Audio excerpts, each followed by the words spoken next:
Support for WBFO and What's Next comes from our members and from Health Foundation for Western and Central New York, where racial and socioeconomic health equity are prioritized. Learn more about building healthier neighborhoods at hfwcny.org.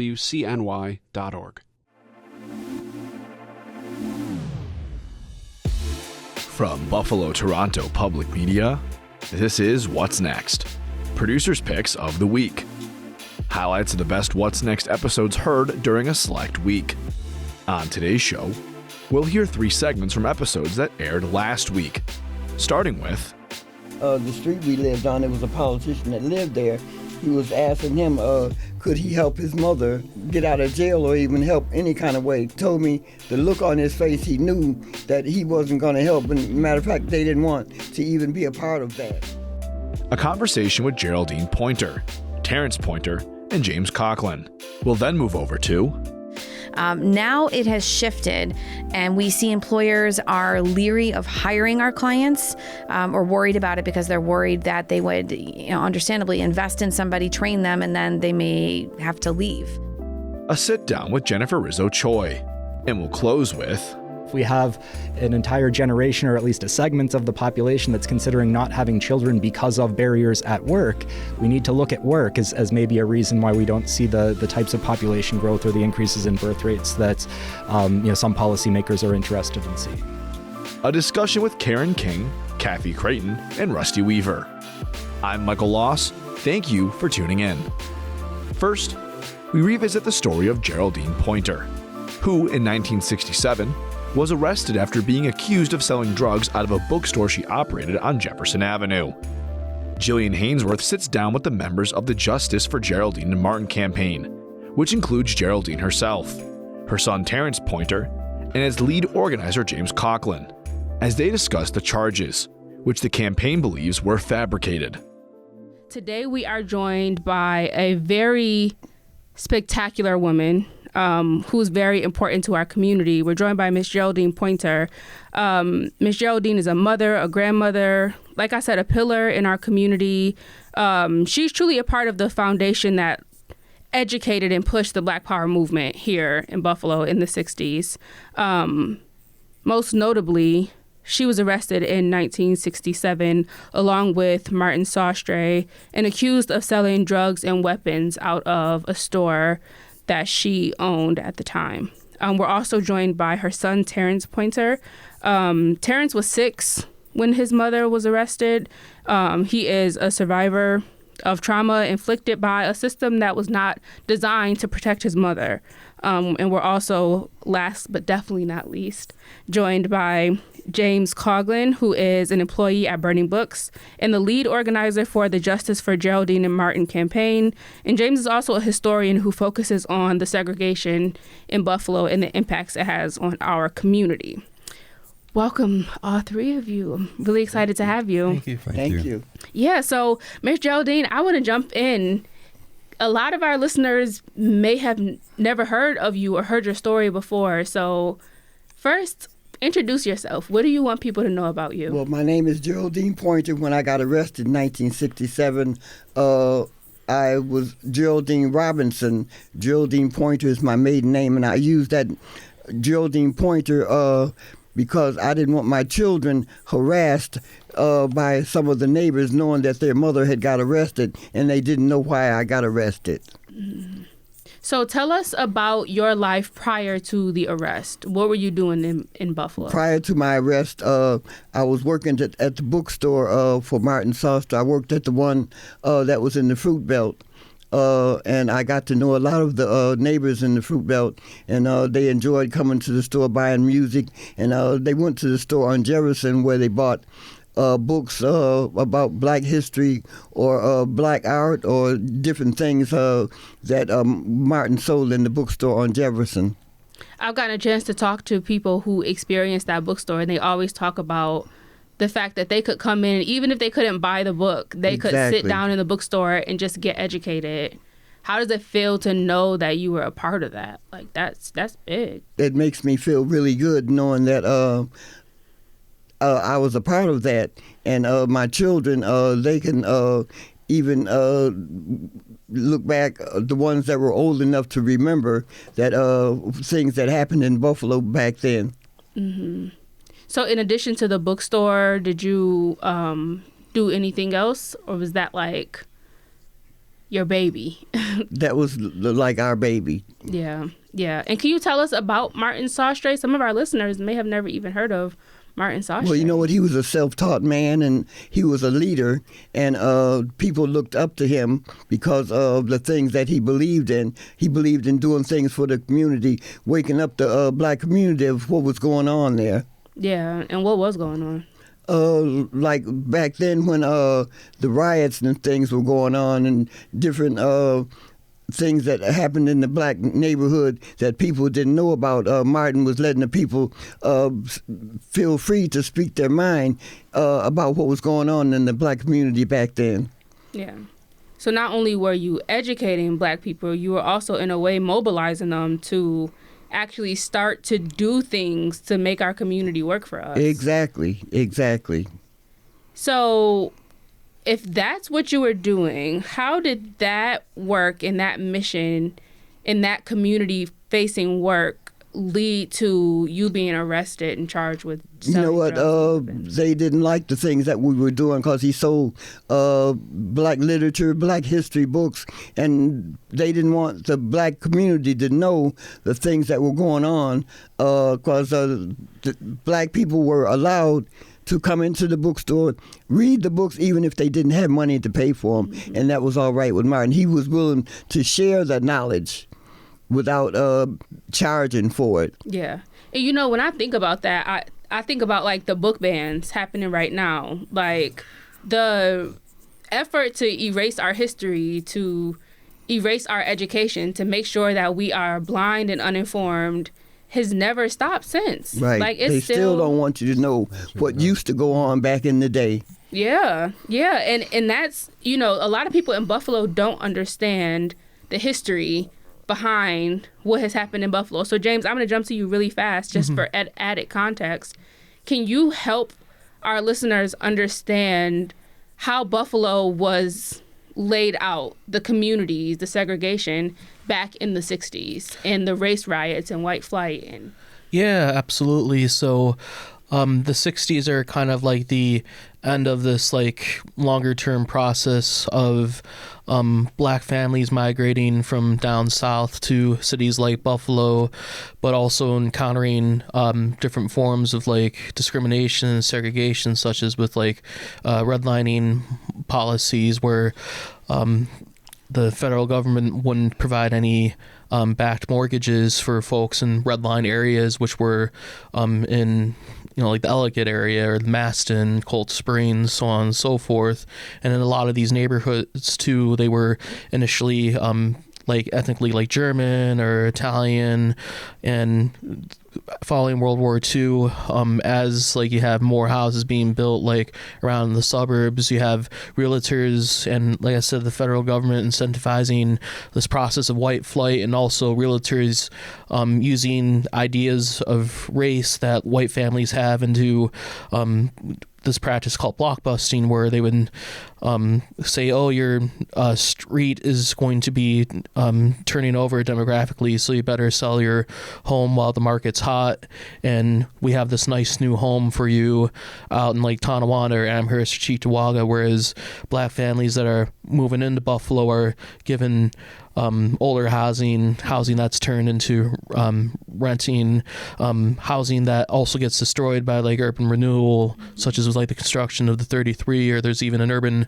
renewal plan in the Ellicott district right over here by downtown that happens even before the 33 gets constructed. So it's kind of the culmination in the 60s of that kind of decades-long process. Yeah, so that process is happening at the same time you are creating a safe space for black people, brown people to come and understand what's happening, understand how we got to where we were historically, and mobilize. Grassroots efforts were birthed out of your store. So when you say they didn't like that you were educating black youth and black people and keeping them informed, who is they? I say the Buffalo police, the politicians, some of the ministers here in Buffalo, because I remember one politician specifically when I got arrested. And I just found this out not too long ago. My son was telling me the street we lived on, there was a politician that lived there. He was asking him, could he help his mother get out of jail or even help any kind of way. And he told me the look on his face, he knew that he wasn't going to help. And matter of fact, they didn't want to even be a part of that when I got arrested. And while you were running the store and empowering youth, were there any signs that they didn't like what you were doing? Were there any threats, any like over policing of that area? Like, you know what? Not until after the riot, I'd never noticed anything like that. Yeah. Like I said, when all this happened, it happened like all of a sudden. And when they come busting in the store, I thought somebody was busting in there to rob us. I didn't know who they were, and I didn't even know what I was getting arrested for until I got out. I didn't even know the charges that they had put against me when I was arrested. And I want to talk about that day, if that's okay. Mm-hmm. So first, Terrance, you spent time at this store. You were a part of this community, even as a small child. So can you explain from your perspective what kind of place the store was and what it was doing for our community? Well, excuse me. The store was like for a 6-year-old or 7-year-old, the store was like Wonderland. Yeah. You can go in the store and just listen to the newest records that come out. You know, you can. It's like your wildest dreams. You can go there and just escape. New Safe records. haven. You can hear. Safe haven. I mean, you can hear records on the radio, but when you come into the store, you have the brand new records. You can put it on there. You can play it and listen to it and play it again. And just to be able to walk around the store and see different people every day. And every time you meet a new person, you learn something. So every day when they come in the store, I'm learning new stuff every day. I get to know people. I get to see their faces. You know what I'm saying? It's just like they took that away. Yeah. They took that away. It's just like, it took everything from me at that time when I was really motivated to really become or do something. After that point right there, I was crushed as a 6-year-old, 7-year-old. My brothers too, because our mother was gone. Yeah. You know what I'm saying? But the store at the time we were there was the best place in the world. Another good place was the library on Jefferson and Utica. We used to go in the library on Jefferson and Utica, go in the basement and watch movies. The library was like the safe haven. The best place, You just had certain places you can go to. And like I said, it was enlightening you. It wasn't harming anybody. But I guess, when you see people that fear you becoming educated or when they fear your opinion, why would they want to help you? Right. Why would I help you succeed in becoming you? Right. Realizing how great you are and everything you deserve. Exactly. Yeah. Exactly. And you have siblings. Yes. 4 siblings. I have I had two, an older brother and a younger brother. They passed away now, and I have 2 sisters. I have a younger brother that was not born at the time. Okay. But okay. So were you there? You were there the day that your mother was arrested? Not at the store, no. Okay, you weren't at the store. Okay. But the day my mother got arrested, we were my grandmother. Okay. And we didn't know anything about it. It was just like a dream. You would a nightmare. Wake up and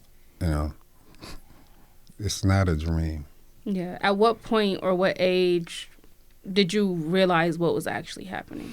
Well, like I imagine it happened pretty quickly where you kind of had to grow up and understand. What if the time when it really, really hit me hard was the first day when I had to sleep in a stranger's house. There was our foster parents. That's when it really hit me like, this is going to be forever. Wow. This is going to be forever. Were you in a foster home with your siblings? Just me and my older brother. Wow. And you thought that was just it? That was it. Life was this now. is going to be forever. It was just like coming from the sunshine and going into the darkness. You was just, it was over. Yeah. No motivation. I mean, no motivation. Right. I mean, I get it. The system took something from you that can't be replaced, which is time with your mom. Like, that's... Okay, so on the day you were arrested... the night I was arrested. The night you were arrested, what was going through your mind? Like, I know you said you thought someone was coming in, robbing you, but once you realized what was happening, like, how are you processing that? Like I said, it was really hard to process because when they rushed in on us, like I said, I thought we were being robbed. And like I said, when we realized they were police officers was later. And like I said, all the police officers and detectives that was there, wasn't one black one, not one. Did they have on uniforms or were they in plain clothes? No, they were in plain clothes. That's why I thought we were getting robbed. Wow. There wasn't a black person among them that came when they arrested us. They were all white. Yeah, so they came, arrested you, they took you to the holding center? Yes. And then how long were you, like, in the holding center? You know what, I don't remember exactly, but I know I did get bailed out, and my mother or my family didn't come to bail me out, and that hurt. Strangers came and helped me. Mm.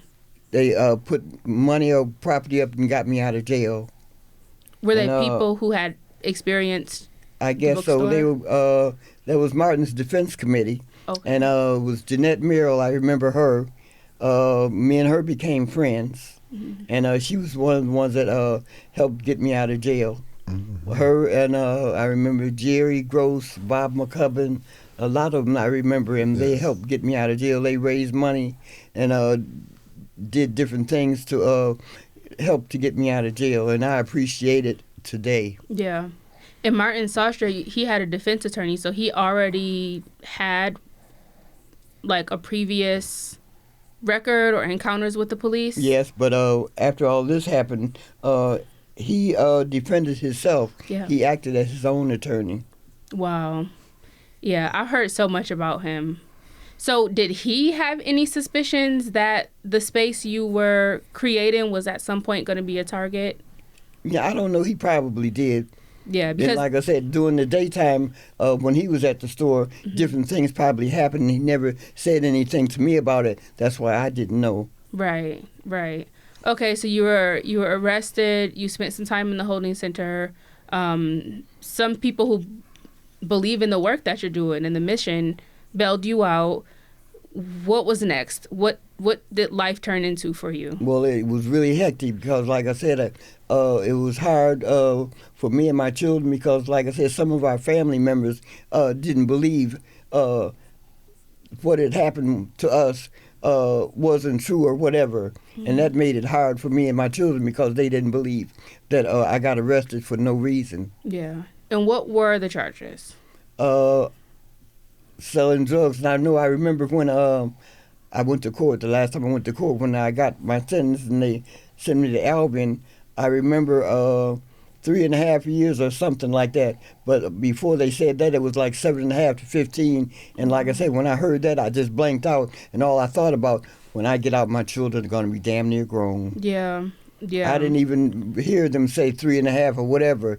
And that was the sentence that I did, was the 3. I guess the 7.5 to 15, I didn't do that time. I did 3, I think it was 3.5 or whatever. Yeah. And I said, all I thought about when I heard him say 7.5 to 15, I didn't hear nothing about the 3, so I thought I was going to jail for 15 years for something that I didn't do. Mm-hmm. And when you saw the charges, like, what went through your mind? I couldn't even believe it. Me selling drugs or whatever else the charges was, that wasn't me, and I couldn't believe it. Yeah. It was unbelievable for somebody to accuse somebody of doing some horrendous things that they had on that paper. That was Geraldine Pointer Terrance Pointer, and James Coughlin, 3 members of the Justice for Geraldine and Martin campaign. We'll then move over to a conversation on how recent immigration policy changes have impacted the region. We revisit a conversation Jay Moran had with Jennifer Rizzo-Choi, the executive director of the International Institute of Buffalo. The two discuss how the Institute is navigating federal changes. One of the great things that you have been able to do for this program in the few times that you've been on here is break down some of the really, I guess, conglomerate issues when it comes to immigration, the definitions, the nomenclature of refugees. Very important to separate that, as we have found throughout our time together here. At the same time, it seems recent news events and recent acts from the administration have kind of conglomerated a lot of this in all one big pile. Let's start with just what the International Institute has been doing for many, many years, and that's helping to resettle refugees to this area. What is the status right now of that situation? So we have not had a new arrival since January 16th. On January 20th, Inauguration Day, the president issued a bunch of executive orders, a lot of which have impacted us and agencies across the country. And one of those was a suspension of the U.S. Refugee Admissions Program, USRAP, which we were expecting because that happened during the first Trump administration. Right. However, on January 24th, 4 days later, one of the executive orders that targeted foreign aid impacted us as well because we received a stop work order from the Secretary of State. Resettlement money that comes in and allows us to do that initial support in the first 90 days actually comes from the State Department. So that fell under the foreign aid stop work order, which was covered extensively because you saw a lot of stuff happening with USAID overseas. Right. For us, it meant that the work that we were doing, immediately we had no money for. And we had people who had just arrived. And so, I remember very clearly that day, it was a Friday. I had just signed 20 February rent checks for families that had just come in. The Institute normally through federal funding pays rent, utilities, food costs, bus passes, et cetera, to get people started until we're able to get them into Job Club, get the kids enrolled in school, and get at least some of the family members enrolled in like welfare, Medicaid, et cetera. And so when we got that order, I just thought, we have to still pay rent. Right. They're not going to be able to pay it on their own. They arrive with nothing. So, that was an immediate effect because the first time that we had the suspension happen in the first Trump administration, it just suspended future arrivals. It did nothing to address people who had just arrived, so that money still flowed. And so this time around, that suspension impacted 731 refugees who had just arrived in Western New York. Of those, the Institute had, I think, 203 were our clients. But, there's 4 agencies in our community. When you say you just had arrived, within the last month prior to that? Since November 1, okay. They had just arrived. So they were in that 90-day funded window where we all provide services and, pay for their rent and utilities and all those things until we get them, integrated into their lives in Western New York. So we're very fortunate that the Western New York community stepped in. We ran a collective fundraiser. The 5 organizations as a whole are part of the Refugee Partnership. So that's the Institute, Jericho Road Community Health Center, Journey's End, Catholic Charities, and Jewish Family Services. And the 4 resettlement agencies, the 4 except for Jericho Road, were all in this position where our State Department funds have been cut. And so we were able through a campaign to raise, I think it's at like $1.2 million. So it was really amazing. And we very much thank the Western New York community for that. That allowed us to we were all dipping into savings essentially to pay for these costs.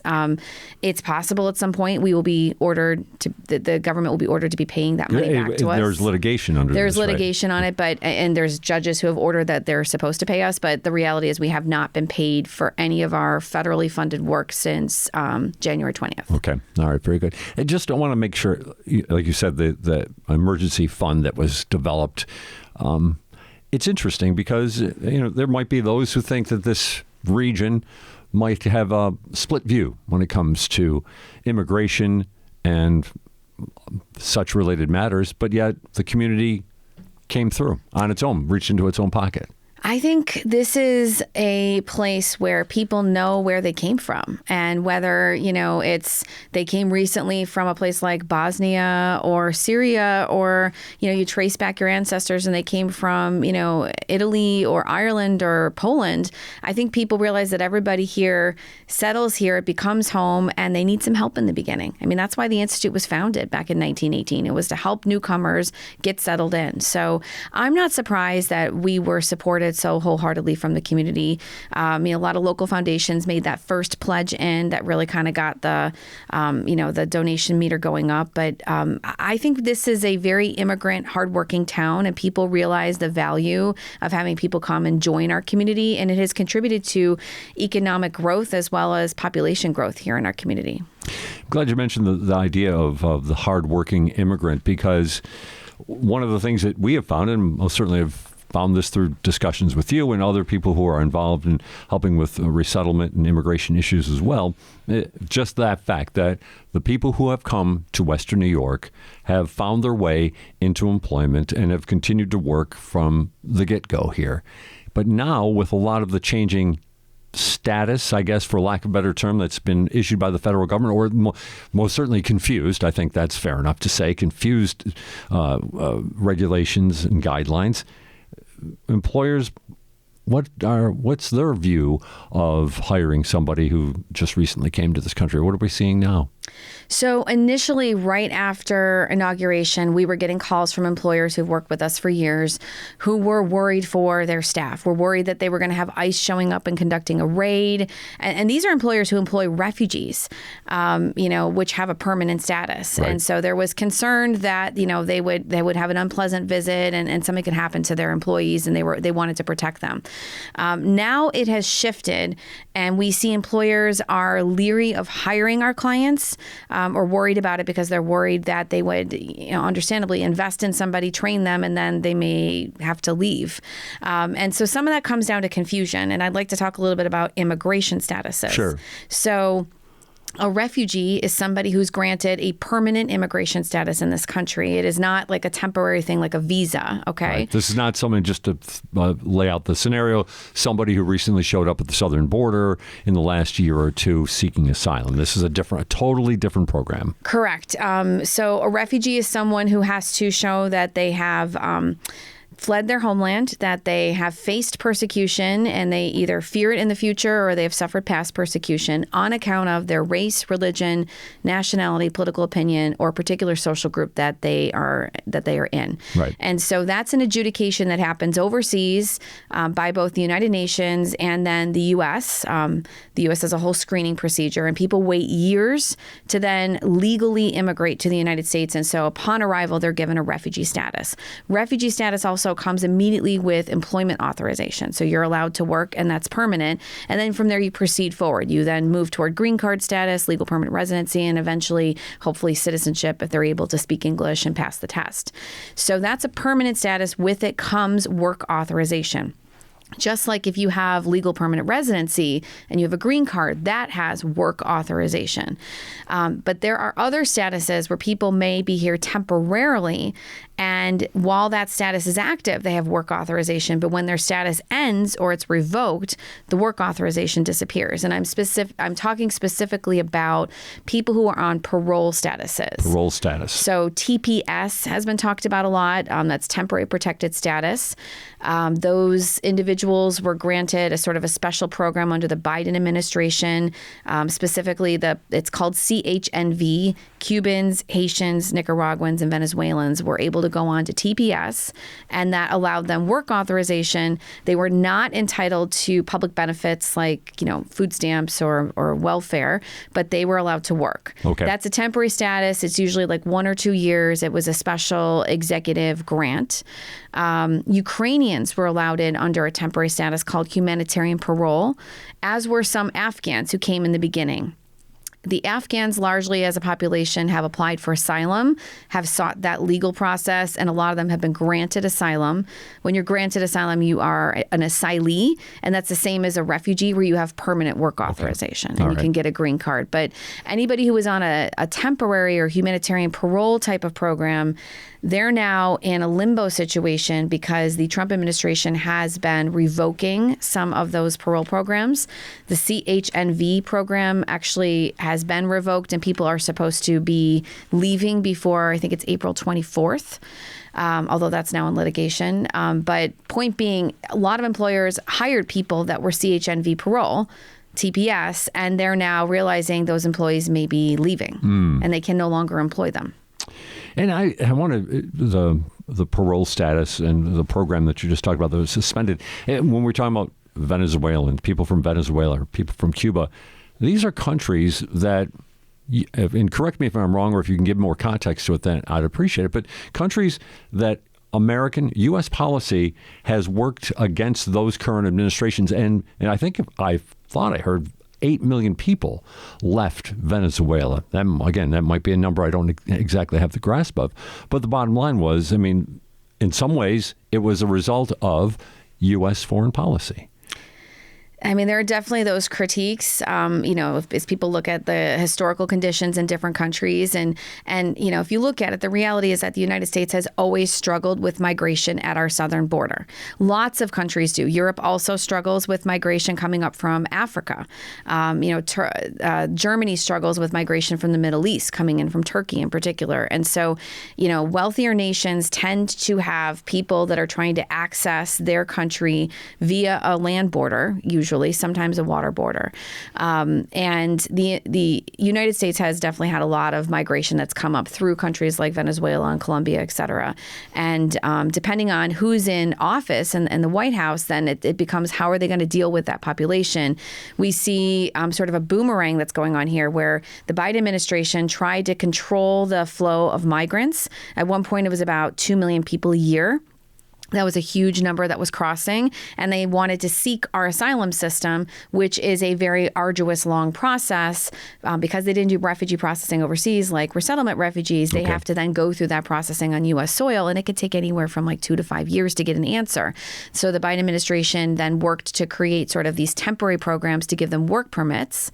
And now you see a different effect with a new administration coming in and saying, yeah, we're not going to grant that status. And so we're giving notice and you need to depart. And now everything's landing in the courts. I think some scholars in this area have written and said things like, this is the impact of not really having a consistent diplomatic policy and process with these countries. And this is the spillover effect with the U.S. meddling in foreign countries' affairs. Jennifer Rizzo-Choi is with us this morning on What's Next, Executive Director of the International Institute of Buffalo.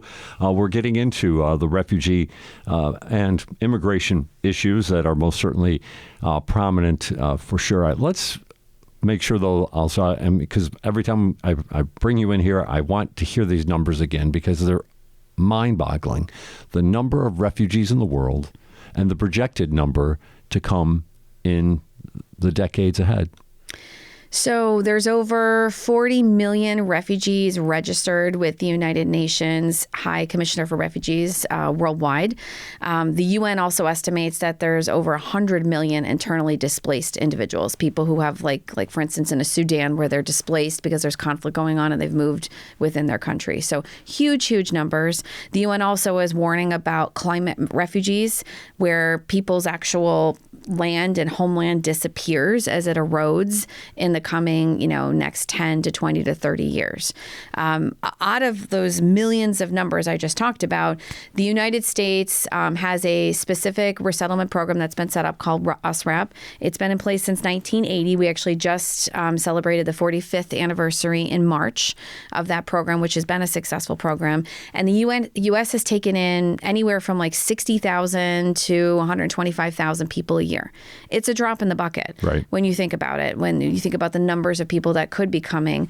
And it's a very small number compared to the roughly 2 million people that were estimated to try to cross the border last year who came in seeking asylum and wanting to become refugees, but had to go through that legal process. Is it fair to say that the current? I mean, you just mentioned the numbers, and like you said, it's a drop in the bucket when it comes to the total numbers of refugees in the world. But it's not unfair to say that the U.S. is abdicating any kind of leadership on this issue. That is a common critique now, especially of our European partners in particular. You have to understand when the refugee process was set up. I mean, the world has always had refugees. Right. I mean, any time there's been conflict in the world, there have been people who have been displaced and people who have been targeted because of things they cannot change about themselves, the color of their skin, their religion, etc. But the world came to a reckoning in World War II with a huge persecution of a population because of their religion, Jewish refugees. And so coming out of World War II, as I teach my students in class, the international humanitarian protection regime was set up. Our diplomat and designee at that time was Eleanor Roosevelt, one of my personal heroes, who went there and they, laid out the, Universal Declaration of Human Rights. And we set up and we were a signatory to the 1951 Convention on Refugees. And that's what set up the definition that I've talked about and the process. And each country then that signed, agreed to do things, which include non-refoulement. We will not send somebody back to a homeland where they will be persecuted. That is a commitment that we made, as did other signatories. The United States decided to take it one step further. We created a funding program, the U.S. Refugee Admissions Program, embedded it in our law with the 1980 Refugee Act, which was passed by Congress and signed by the president. And so we have a designated process to handle people who come in through that waiting process, that vetted, secure process. That's like the 100,000 people a year. And then we set up a framework to allow people who reach our border to seek asylum and ask for the ability to stay. And that's that whole court process, which is the asylum seeking process. But, every country has a different way of handling it. But a lot of these countries today are saying that the U.S., with some of the decisions that we're seeing now under this new administration, is backing off of its international law obligations, its treaty obligations, and its commitment to human rights and international refugee protection. I put these questions on your plate when I have you here because I know you're not don't seem to have any trouble answering them. So I'll throw this one out there. What happened? What happened since 1980 that has changed this attitude? I mean, again, it wasn't as if the United States was, bringing in a massive, overwhelming amount of refugees to this country. Like you said, you use the word drop in the bucket. And when you really think about the numbers in this world, it was and is, was a drop in the bucket. We can put it in the past tense, at least for the moment. What's happened? What's happened since that time, 1980, or go back to 1951? Is it just short memories? People don't know their history? What do you think? Oh, it's a lot of things. And I think it's education and the politicization of this topic. The reality is that the refugee resettlement regime is separate from people who attempt to cross the border. Right. But, and in fact, this was a program that was championed by Republicans in the 80s. It was a successful program under the Reagan administration and the Bush administration. But immigration has become more of a fraught topic politically in the last 20 years as the United States, as many other countries, have struggled to control migration across their border. And somehow the topic of migrants and asylum seekers got conflated with resettlement refugees, and people aren't always willing to sit down and learn the difference. I mean, that's why I appreciate this format of this show, that we can talk about it and people understand the difference. And I don't want to say one immigrant is better than the other, because there are no bad people. No one human is illegal. It's just a matter of how do you seek the process to find safety and protection. Not everybody is able to flee their homeland and get to a neighboring United Nations camp. The UN doesn't operate everywhere. That's a fact. But I think in recent years, as we've had larger numbers showing up at our border and it becoming a topic and a campaign point in presidential elections, people stop listening to the nuance of the difference and stop realizing that people are going to go where they need safety. I mean, no one is going to stay in a dangerous place if they are going to die and they can't feed their kids and they can't survive. And a big part of this is there's been a failure on behalf of our government in successive administrations, both Democrat and Republican, to really conclusively deal with, in a real way, the migration flow at the southern border. And so I do try, when possible, to talk about the refugee resettlement program and show that it's been successful and that it's completely different than their failures that have happened with migration. If you look at the refugee resettlement program, there was a study done that was a 15-year study that was performed by the U.S. HHS department. It showed that over 15 years of all the money that was invested into resettlement refugees and asylees, people granted status, through agencies like the International Institute and welfare and job training, et cetera, when you take what was invested in versus what they've contributed to our economy, there was a $124 billion net benefit. Wow. By this population over a 15-year period. And we're talking about, I think it was like roughly 2 million people over the course of, 15 years. So it does work. And if you look historically back, why did America grow and prosper when we had tons of migration in the early 1900s, the Italians, my family, the 1910s, the 1920s. And there was a period of time where about 12 million people came in the first 30 years of the 1900th century, okay? And those were largely Italians, Puerto Ricans, and Irish. And that the America's economy and our industrial strength grew in that time, and it was credited to immigration. So, I mean, we've had benefits and gains. With that does need to be paired processing, national security concerns. I mean, we can't just have a complete open door where everybody walks in, but you need to have a rational conversation about your labor flow and your economic needs and how to structure people coming in to contribute to your country. That was Jennifer Rizzo-Choi, the Executive Director of the International Institute of Buffalo. We'll close out today's show with the conversation Jay Moran had with 3 individuals who spearheaded a report that breaks down the gender pay gap in Erie County. We welcomed Karen King, the Executive Director of the Erie County Commission on the Status of Women, and 2 members of Cornell University's Industrial and Labor Relations Buffalo CoLab, Cathy Creighton, the Director of the CoLab, and Rusty Weaver, the Director of Research. The 3 discussed the report, titled Low Pay and Greater Barriers to Success, an examination of gender inequality in Erie County, New York.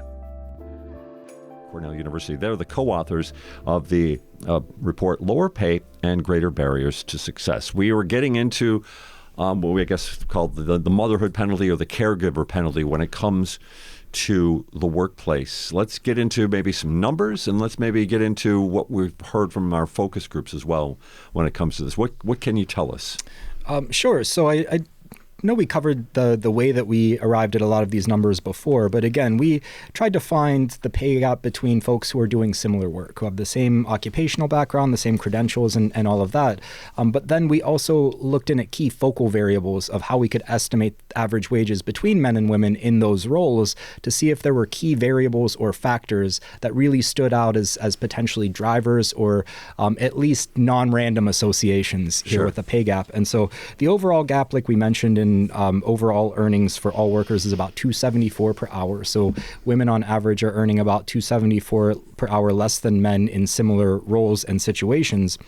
But when we looked at specifically families or persons who are raising their own children as part of a couple, it could be a married couple or a same-sex household couple, when we look at the parents in those situations, men on average are, and again, controlling for all of those other relevant factors, are earning about $28.13 per hour compared to women who are at less than $25 per hour. So the gap there is almost $3.20 per hour.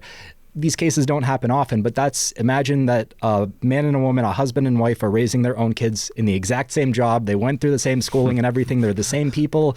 The dad is earning about $3.20 per hour more than the mom, even though they're doing the same work. And then that coupled with when we did focus groups of folks, we already talked about how women recognize that they're also disproportionately doing the care work at home too. So they're being penalized, I want to say once at work, twice at home maybe, because they're doing a disproportionate share of the work. So it's this dual burden, if anything else. But recognizing that women who didn't yet have children in the focus groups that we participated in, maybe weren't even thinking about having children, talked about a lot of the barriers in their work to them even considering having children. And so service sector workers in particular talked about their schedule variability, the fact that they're effectively always on call because they might need to go cover a shift for someone else, and the unpredictability of their schedules because they only get them sometimes a week in advance, and so they can't rearrange to do anything, and they're working odd shifts or odd hours too. We did a focus group of just service sector workers, and none of them said that they were thinking about having children in the near future because of the constraints that they see at work. They didn't understand how they would balance motherhood or being a parent with the type of work that they're engaging in. And so in a country where our death rate is higher than our birth rates, where we're seeing new restrictions on immigration, those are the ways that populations grow. And so if we have an entire generation, or at least a segment of the population that's considering not having children because of barriers at work, we need to look at work as maybe a reason why we don't see the types of population growth or the increases in birth rates that some policymakers are interested in seeing. Wow, that says a lot. How did that go in the focus group? There were a lot of younger women who were, all right, let me step back for a second. So in the focus group, we asked women about their work-life balance, and virtually every woman said that they bear most of the burden of the family life, that they reported that they work harder than their husbands, because they have to do their paid work, and then they have to come home and be the primary parent and manage the household and manage the kids, and also then manage elderly parents. And it was noted that children grow up or children get sick, and so you have a child and somebody has to stay home with the child when the child is sick, and that, say, for public school teachers, that's more often the mom who would stay home rather than the dad who would stay home. And so those are ways that at work you're sort of getting penalized for being a lower performer because you're having to take sick days or personal days because your child is sick. And then it also was very notable how many women felt really overwhelmed by their life, that they had to go to work and then they had to come home and work like basically another shift. And I'll just read you, if I could, some quotes from some. Please. One woman said, "I get very little sleep. I'm holding on like a thread. And I work with vulnerable people, so I have to perform really well at work. And then it's very draining. And when I come home, I don't have what I need at home." Another woman said, "Juggling is hard, and it never gets to an equilibrium, depending on a sick kid or a sick parent." Another person used this sort of analogy. She said, "I show up at work with a full matchbook." She's obviously a little bit older because she's talking about matches. Matches, you right? might remember. A full matchbook. She said, "But every step takes a match, and by the time you get to your own time, you have 0 matches left because someone has ripped those out of you, and no one is filling our cup back up. I do my job, but also do children, grocery, cooking. We don't get recognized for what it takes, for what that takes away from us, from taking away our these matches." I like that sort of analogy. I like the ripped out. Ripped out. Wow. Yeah. That's some powerful words there.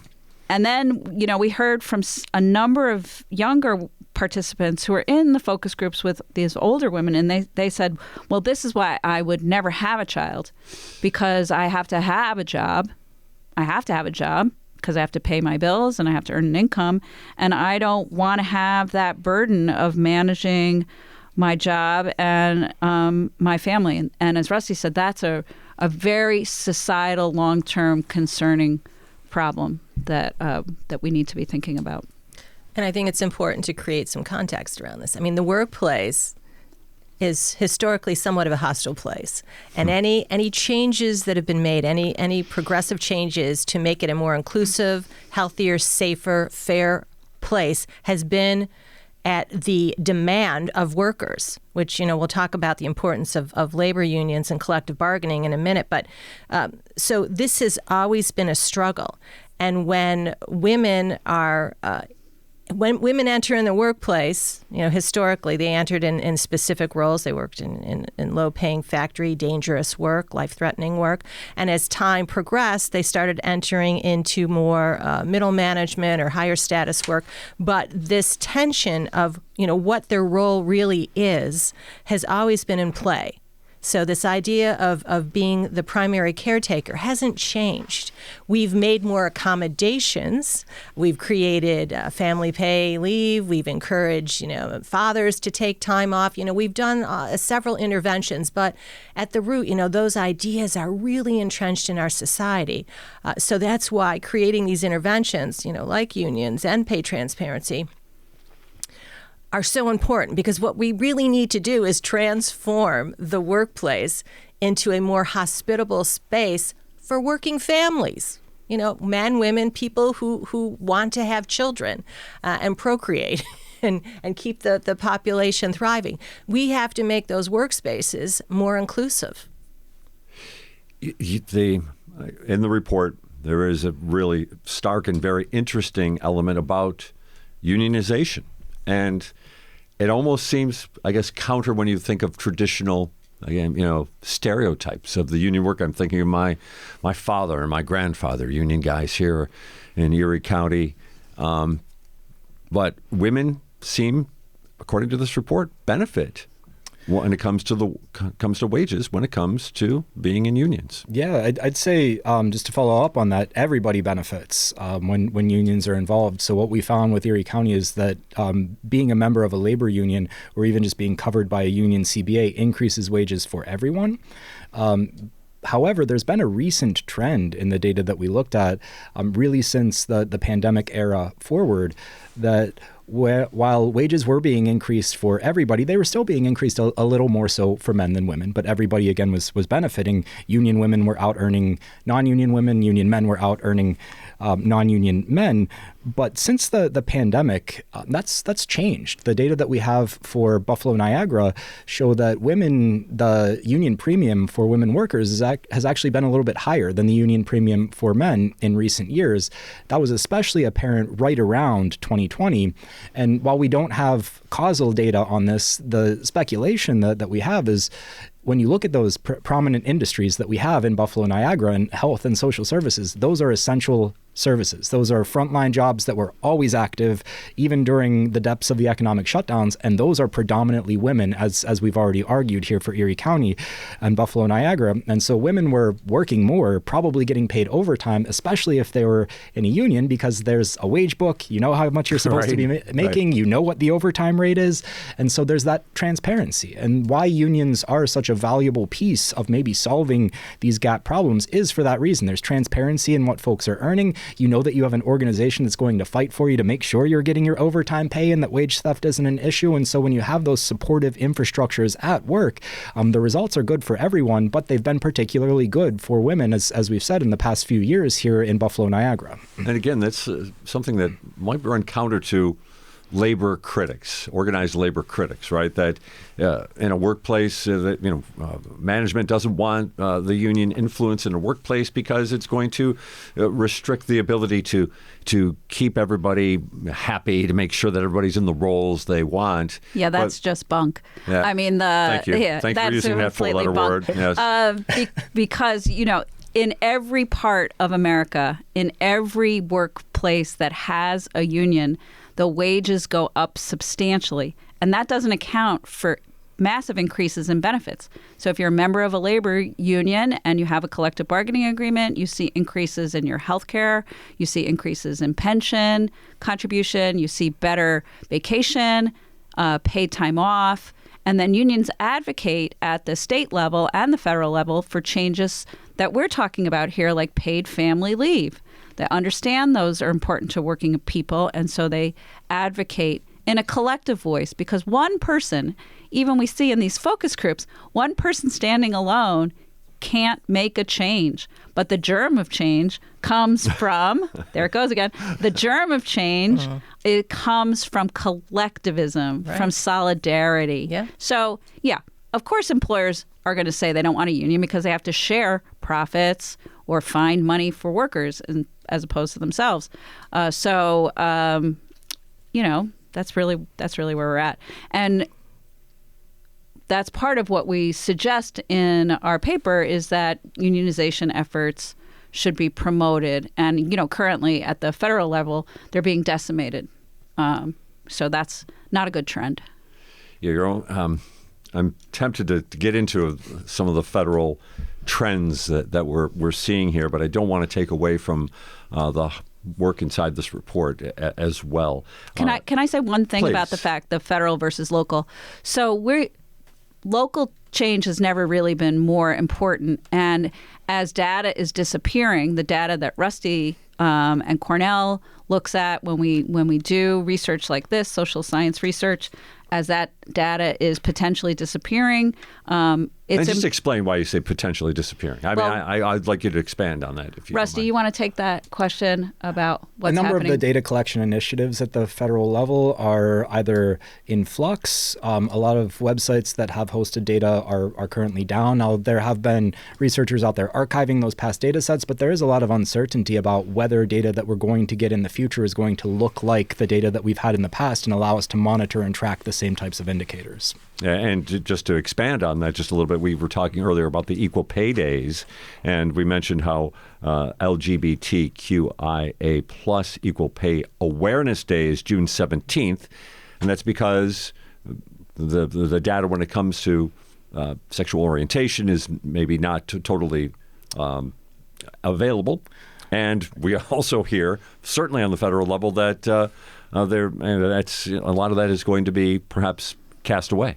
Exactly, and that has huge negative implications for equal rights and human rights across the landscape of our society.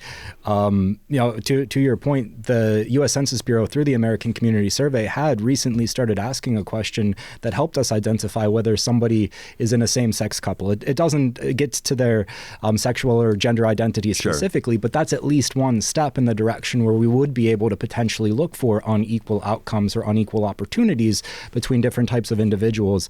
I can't say for sure that we're still going to be asking that question going forward, or if that same sort of data is going to be available from here on out. And also in the report, I did see about support for an equal rights amendment on a federal level. This is more of an anecdotal thing, I think, but it was quite stark. Oh, yeah. The support for the Equal Rights Amendment is very high among men and women.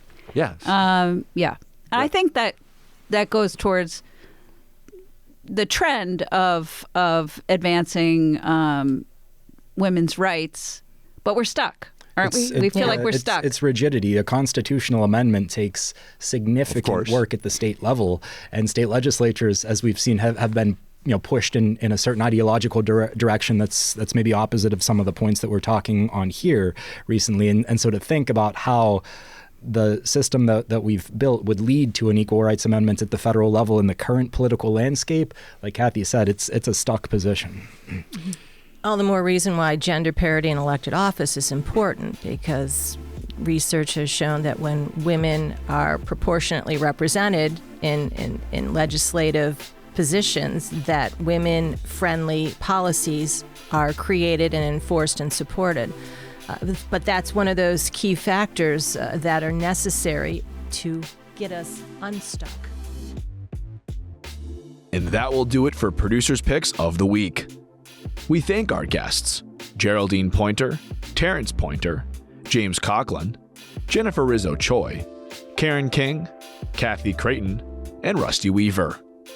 If you missed anything, or just want to hear it again, you can get this program as a podcast wherever you get your podcasts, including the full individual episodes aired in today's compilation. Each episode is online at btpm.org. I'm Michael Loss. Thank you for listening.